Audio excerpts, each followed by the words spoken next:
जी student, एक और important बात जो डिस्कस करनी है वो ये है कि who uses perpetual inventory system, who uses perpetual inventory system and who uses periodic inventory system। ठीक है, तो याद रखिए जहाँ पे मैनेजर्स को अप टू डेट इंफॉर्मेशन चाहिए होती है ना, इन्वेंट्री लेवल्स की अप टू डेट इंफॉर्मेशन चाहिए होती है, वहाँ पे परपेचुअल इन्वेंट्री सिस्टम यूज होता है। इसकी एग्जांपल है जितने भी आप बड़े ग्रोसरी स्टोर्स में जाते हैं जहाँ पे कंप्यूटराइज्ड रिकॉर्ड्स होते हैं और रिसीट्स कंप्यूटराइज जनरेट होती हैं, ठीक है, वो बार कोड लगे होते हैं।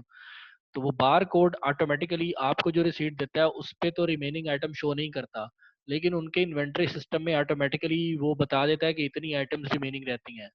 इसीलिए सम टाइम आप जब मैं इसकी छोटी सी एग्जांपल देता हूँ। कल मैं एक फार्मास्यूटिकल ये स्टोर पे गया था, तो मेडिसिन लेने के लिए, तो उसने चेक करके कंप्यूटर में बता दिया कि ये मेडिसिन अवेलेबल नहीं है। इट मीन्स कि उनके कंप्यूटर में बार कोड के ज़रिए या उसके नाम के ज़रिए जब भी आप टाइप करेंगे तो एक्चुअली वो बता देगा कि अप टू डेट उनके पास कितनी इन्वेंट्री अवेलेबल है। ठीक है, जितने भी आप स्टोर्स पे चले जाएं, ये जितने भी ब्रांड्स पे चले जाएं, वो आपको चेक करके इवन ये भी बता देते हैं कि लेट सपोज आप कोई ब्रांड परचेज करने के लिए जा रहे हैं, ठीक है, मतलब लेट सपोज सफायर है, खाड़ी है, कोई भी है, जे डॉट है या कुछ भी, आप वो आपको ये भी चेक करके बता सकते हैं कि पूरे पाकिस्तान में जितने भी स्टोर्स हैं उनमें से उनकी ये प्रोडक्ट किस शहर में अवेलेबल है। समटाइम ऐसा होता है, लेडीज ज़्यादा बेहतर जानती होंगी कि वो आइटम अगर किसी और शहर में अवेलेबल है तो वो कहते हैं कि हम आपको मंगवा देंगे। ठीक है, तो इस तरह से ये इन्वेंट्री सिस्टम होता है बड़ा कंप्यूटराइज्ड और अप टू डेट होता है, यानी उनकी इन्वेंट्री हर ट्रांजेक्शन पे अप टू डेट हो रही होती है। ठीक है, तो पर ये परपेचुअल वो कौन सा सिस्टम यूज कर रहे होते हैं? Perpetual inventory system. ठीक है, perpetual means regular continuous inventory system, जिसमें आप कॉन्टिन्यूस इन्वेंट्री का अप टू डेट रिकॉर्ड रख रहे हैं।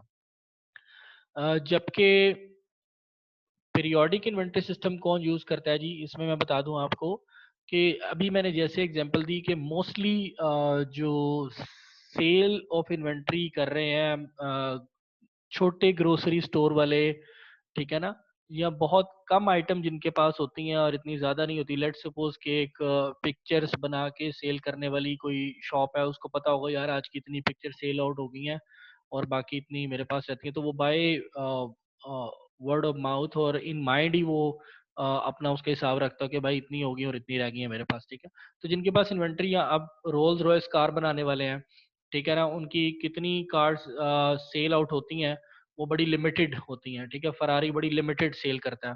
तो जितनी भी एक्सपेंसिव, जो मोस्ट एक्सपेंसिव होती हैं, क्योंकि उनके पास नंबर ऑफ आइटम्स बहुत कम होते हैं, क्योंकि उनके बायर्स बहुत कम होते हैं मार्केट में, वो, और जिनके पास कम इन्वेंट्री होती है ग्रोसरी स्टोर्स वाले और सारे। ठीक है, तो ये सारे कौन से यूज करते हैं? नॉर्मली पीरियोडिक सिस्टम ही यूज करते हैं। ठीक है, ये इंपॉर्टेंट बात थी।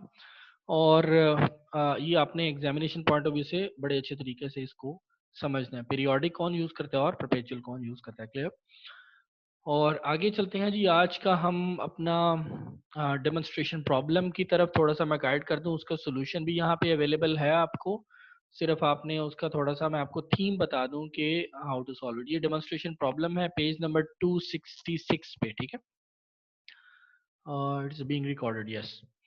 अच्छा जी, कह रहा है स्टार ट्रैक सेल्स, पढ़ रहा हूँ ये सुनिएगा। Star Track sells satellite tracking systems for receiving television broadcast from communication satellite in space.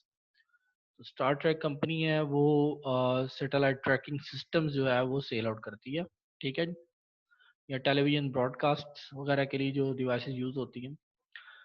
At December 31, 2011, the company's inventory amounted to $44,000। कह रहे हैं 31 दिसंबर 2011 को जो कंपनी के पास इन्वेंट्री पड़ी हुई है वो कितने की पड़ी है? $44,000 की।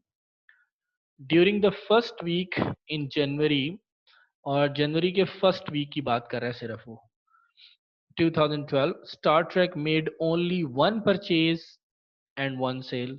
तो ये कोई बड़ी कंपनी है जिनके पास बड़े लिमिटेड ऑर्डर्स आते हैं, तो ड्यूरिंग दिस वीक उनके पास सिर्फ एक परचेज उन्होंने की है ट्रांजैक्शन, और जस्ट वन सेल ट्रांजैक्शन की है।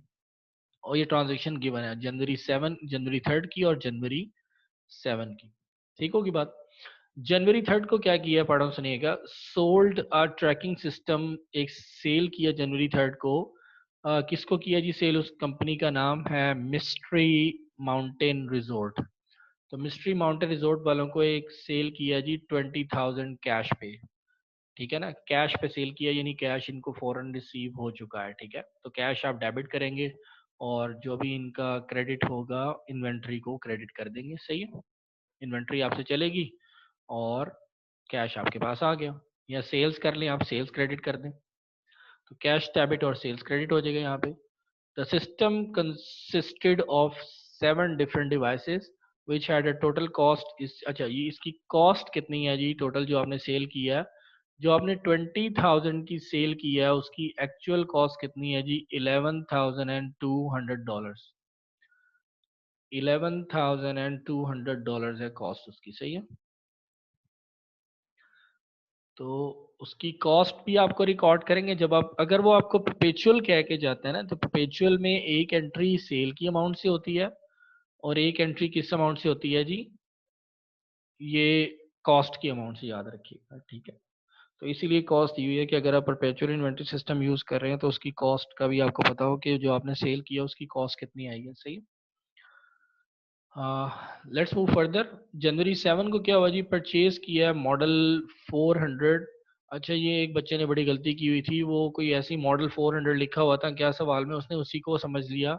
वो नंबर ऑफ शेयर्स लिखे हुए थे, उसने नंबर ऑफ शेयर्स को ही प्राइस समझ लिया। तो ये बड़ा ध्यान रखें कि ये जिस अमाउंट के साथ डॉलर नहीं लिखा हुआ मेरे भाई, वो अमाउंट नहीं है, ये अमाउंट नहीं है, ये सिर्फ मॉडल नंबर है। या ऐसी नंबर ऑफ शेयर्स आ जाते हैं ना, तो वो ध्यान रखें कि number of shares is different from the total value of shares. Total value हमेशा डॉलर्स में आती है। ठीक है, तो नंबर ऑफ शेयर्स तो आपने कभी भी ट्रांजैक्शन में नहीं लिखने हैं। इसी तरह ये मॉडल नंबर है। ठीक है, तो मॉडल नंबर ये दिया हुआ, ये 400 और 800 यूज नहीं करना। सही है।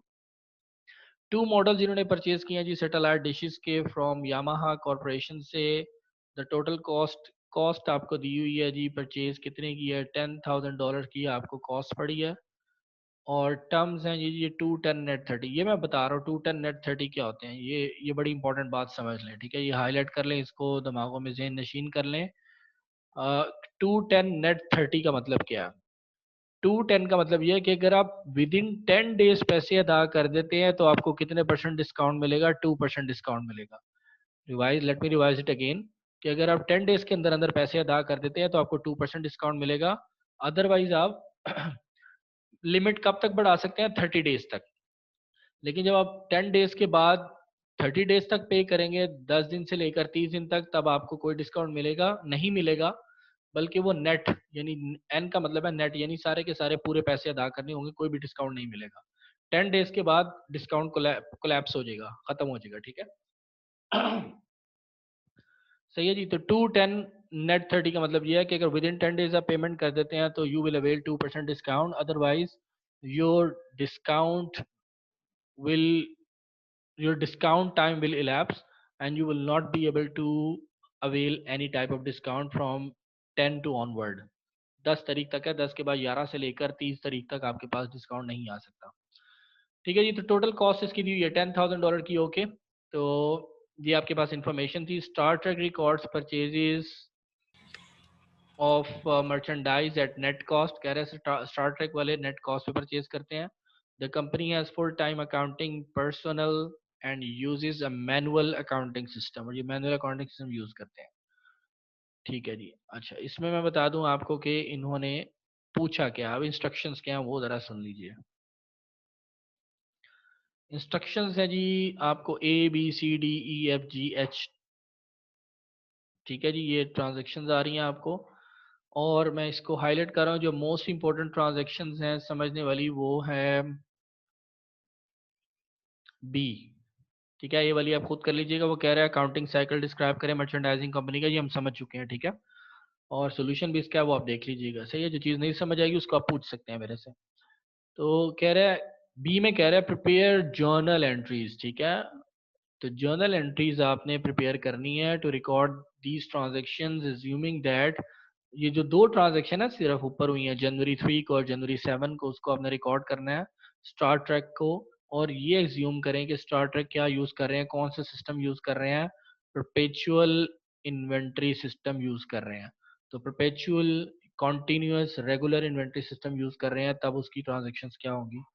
और सी वाला पार्ट आप खुद देख लीजिएगा, वो एक जनरल सिंपल एक्सप्लेनेशन पार्ट है, उसको उसको मैं नहीं करवा रहा, वो आप खुद देखेंगे। और ई वाला पार्ट, ठीक है, डी भी आपको देख, डी को मैं बाद में करवाता हूँ, ठीक है। और ई में कह रहा है जी आप ई और बी सेम है, सिर्फ फर्क ये है कि सेम बिल्कुल उसने लिखा, और सिर्फ आखिर में जाके किसका फर्क आ रहा है, ये मैं अंडरलाइन कर रहा हूँ। वहां पे कह रहा है कि परपेचुअल इन्वेंट्री सिस्टम है, और यहाँ पे ये कह रहा है कौन सा इन्वेंट्री सिस्टम है, पीरियोडिक इन्वेंट्री सिस्टम है। तो ये दोनों ट्रांजेक्शन्स आपको, एक सवाल है वो, ये मैंने आपको बताया था कि सवाल एक ही होगा, वो आपको दो तरीके से पूछ सकता है कि आप इसी सवाल को परपेचुअल से करें और इस सवाल को पीरियोडिक से करें, ठीक है।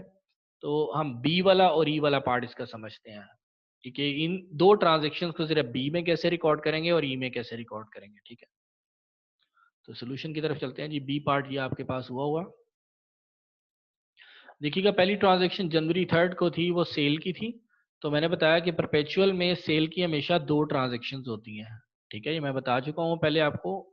तो जनवरी 3 को दो ट्रांजैक्शंस होंगी। Number 1, cash account to sale account, cash account debit हो जाएगा और सेल्स क्रेडिट हो जाएगी, कितने से, 20,000 से। 20,000 की सेल की थी आपने। और सेकेंड एंट्री आप करेंगे, सेकेंड एंट्री जो होगी वो होगी कॉस्ट को रिकॉर्ड करने के लिए। तो उसने कॉस्ट दी थी कि जो आपने 20,000 की इन्वेंट्री सेल की है उसकी एक्चुअल कॉस्ट कितनी थी, 11,200। तो 11,200 से सीजीएस डेबिट हो जाएगा, आपका एक्सपेंस बढ़ जाएगा, ये एक्सपेंस इंक्रीज कर गया। और इन्वेंट्री आपकी एसेट है, इन्वेंट्री आपका एसेट है, ये आपका डिक्रीज कर गया। सही है जी। तो ये दो ट्रांजेक्शन सेल्स की होंगी परपेचुअल इन्वेंट्री सिस्टम में। और परचेज की सिंपल एक ट्रांजैक्शन ही होगी। जनवरी 7 को आपने इन्वेंट्री परचेज किया जी। अच्छा ये देखिएगा, वो कह रहा है कि लेट सपोज आपने डिस्काउंट अवेल कर लिया है, और डिस्काउंट अवेल करके आप 10,000 की जो थी, $10,000 की, उसमें से 2% आपने अवेल कर ली। वो जो मैंने आपको टर्म बताई है 2 10 नेट 30, यानी अगर आप विद इन 10 डेज पेमेंट करते हैं तो 2% डिस्काउंट मिलेगा। तो 10,000 का जब आप 2% निकालेंगे तो वो 200 आएगा। तो 200 माइनस कर देंगे, इसमें से आपके पास अमाउंट कितनी आ जाएगी, 9,800, ठीक है। तो इन्वेंट्री अकाउंट डेबिट और अकाउंट्स पेबल आपका क्रेडिट हो जाएगा। क्लियर। ये आपकी एक सेल की ट्रांजेक्शन हो गई और ये दूसरी आपकी परचेज की ट्रांजेक्शन हो गई, ठीक है। परपेचुअल में सेल की मैं दोबारा बता रहा हूँ दो ट्रांजेक्शन होती हैं, और परचेज की सिंपल एक ट्रांजेक्शन ही होती है। अब इसके ई पार्ट को देखते हैं जी। ई पार्ट में देखिएगा, जो कि पीरियोडिक इन्वेंटरी सिस्टम के तहत है। तो पीरियोडिक में सेल की एक ट्रांजेक्शन ही होती है, cash account to sales account, ठीक है। 20,000 की, इसको इसकी दो ट्रांजेक्शन नहीं होती सेल की, एक सेल की होगी और एक परचेज की होगी। तो परचेज की ट्रांजेक्शन भी सेम है, जो ऊपर हुई है, परचेजेस अकाउंट डेबिट और अकाउंट्स पेएबल क्रेडिट हो जाएगा, ठीक है। तो ये सेम है, ऊपर सिर्फ एक ट्रांजेक्शन का इजाफा है, जो कि हमने कॉस्ट को रिकॉर्ड करना था इन्वेंट्री का, ठीक है। तो ऊपर सेल की दो ट्रांजेक्शन होती है परपेचुअल में, पीरियोडिक में सेल की सिंगल ट्रांजेक्शन होती है। क्लियर। तो ये दो पार्ट्स हमने समझ लिए हैं, बी और ई वाले बड़े इंपॉर्टेंट थे। उसके बाद आपको मैं बता दूं इसका डी पार्ट की तरफ आते हैं। ये जो डी पॉइंट है, ठीक है, एक तो डी पार्ट में बता दूं, compute the balance in the inventory control account. तो इन्वेंट्री कंट्रोल अकाउंट का बैलेंस आपने निकालना है, तो वो कैसे निकालेंगे। और दूसरा आपको मैं बता दूं कि एफ पार्ट ये करवा देता हूँ, compute the cost of goods sold, ये हमने निकालनी है। कॉस्ट ऑफ गुड्स सोल्ड आपने निकालना सीखनी है for the first week of January assuming use of periodic system. तो ये समझ लीजिएगा डी और F part.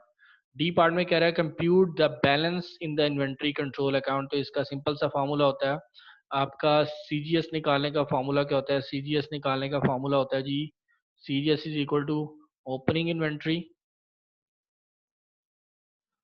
Plus purchases minus closing inventory, ठीक है।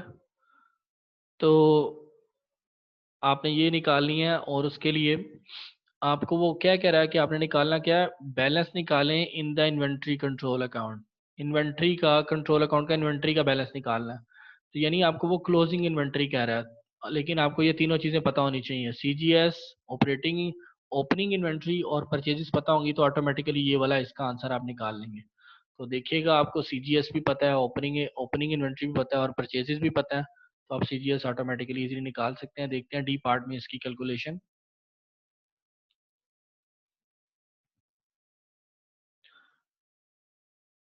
जी ये देखिएगा डी पार्ट की कैलकुलेशन इसने ये की हुई है डी पार्ट में। देखिएगा बिगिनिंग बैलेंस आपको दिया हुआ है इन्वेंट्री का, ये आप ऊपर सवाल में पढ़ेंगे ना आपको बिगिनिंग बैलेंस पता चल जाएगा, मैं बता के आया था। ओपनिंग बैलेंस ठीक है जी, प्लस क्या करते हैं परचेजेस, तो परचेजेस अकाउंट कितने की थी, 9800 की परचेजेस की थी, ठीक है। ओपनिंग इन्वेंट्री प्लस परचेजेस और माइनस आप करेंगे इसमें से ये वाली जो सीजीएस है, ठीक है जी, क्लियर। ये 11,200 आप माइनस कर देंगे तो आपके पास ऑटोमेटिकली आपके पास आ जाएगा $42,600 which is the closing inventory account, ठीक है।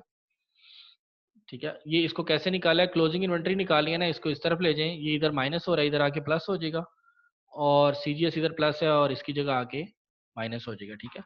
तो opening inventory plus purchases minus CGS, तो ओपनिंग इन्वेंट्री 40,000 है और परचेजेस आपकी 9,800 है, और लेस करेंगे सीजीएस माइनस कर देंगे सीजीएस 11,200 आ जाएगी आपकी। ये सीजीएस कहाँ से आई है ये देखिएगा ऊपर ही लिखा हुआ है यहाँ पे, ये देखें ये 11,000 में हाईलाइट कर रहा हूँ, ये 11,200 ये सीजीएस की वैल्यू लिखी हुई है, यानी जो चीजें आपने सेल की हैं उसकी कॉस्ट ये बता के गया, ऊपर ही बता के गया सवाल में 11,200, ठीक है। तो ये देख लीजिएगा। अच्छा सेम फार्मूला याद रखें, सेम फार्मूला एफ पार्ट में भी यूज होगा।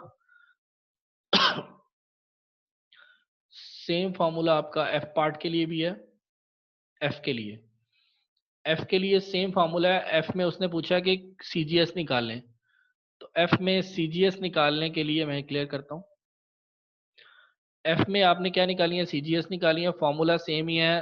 सीजीएस का फॉर्मूला क्या होता है, मैं दोबारा लिख रहा हूँ, CGS is equal to opening inventory plus purchases minus closing inventory.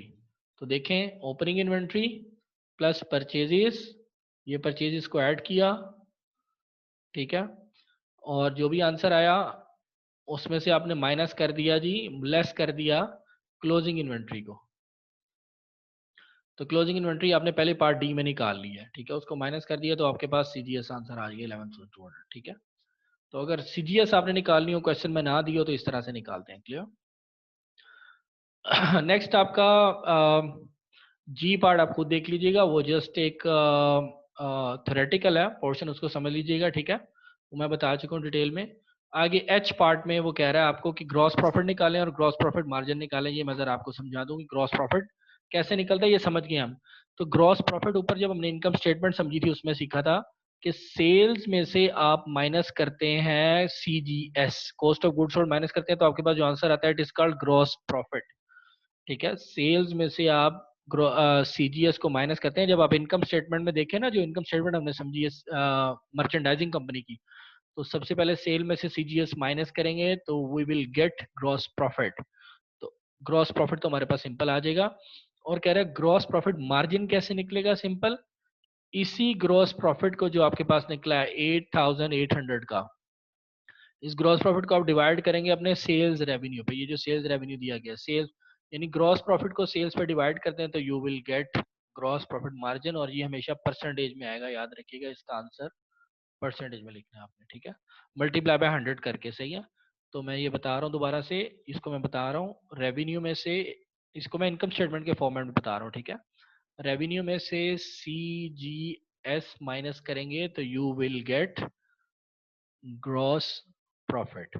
ये तो आंसर आ गया ग्रॉस प्रॉफिट का जो आपके पास आया था 8,800। इसी ग्रॉस प्रॉफिट को आप दोबारा से उसके रेवेन्यू पे यानी सेल्स पे डिवाइड कर देंगे तो यू विल गेट, जब आप डिवाइड करेंगे तो डिवाइड करके आपके पास जो आंसर आएगा तो it is called gross profit margin, ठीक है। इसको मल्टीप्लाई करके लिखिएगा परसेंटेज फॉर्म के साथ।